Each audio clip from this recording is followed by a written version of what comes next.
ভবনের উপর পড়েছিল। তো সেক্ষেত্রে ওখানে সব কেজি ক্লাস 1 থেকে 5 পর্যন্ত 6 পর্যন্ত স্টুডেন্টরা ছিল। আমার হাতে যে ছিল তার 95% তো পড়া গেছে, আর আমার সাথে আমার একটা ভাগ্নি আসছিল, ওর 20% পড়ছে, আর আরেকজনকে দুজনকে আশঙ্কাজনকভাবে আইসিইউতে রাখছে। কলেজের প্লেন ক্র্যাশ করে পুরো পড়ছে, বাট আমাদের বিল্ডিং এর দিকে আসে নাই। প্রাইমারি সেকশন, যেটা প্রাইমারি সেকশনের বিল্ডিং এর উপরেই আর কি প্লেনটা পড়ছিল। ইভেন বিস্ফোরণ হওয়ার সাথে সাথে আশেপাশের সাইডগুলোও চলে গেছে। অনেক গার্ডিয়ান তো হয়েছে স্টুডেন্ট, প্রাইমারি স্টুডেন্টগুলো সবাই পড়া গেছে, ছোট বাচ্চা বেশি। আমাদের ওটা প্রাইমারি সেকশন, স্কুল সেকশন ছিল, ওখানে কেজি 1 থেকে 5, 6 এইসব স্টুডেন্টস আছে।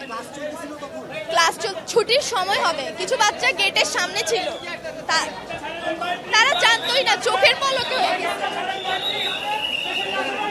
ডক্টর বলেছে সাইন লাগবে, ওর গার্ডিয়ানকে কল দেওয়ার পরে ওর গার্ডিয়ান বললো যে আমাকেই সাইন দিয়ে দিতে।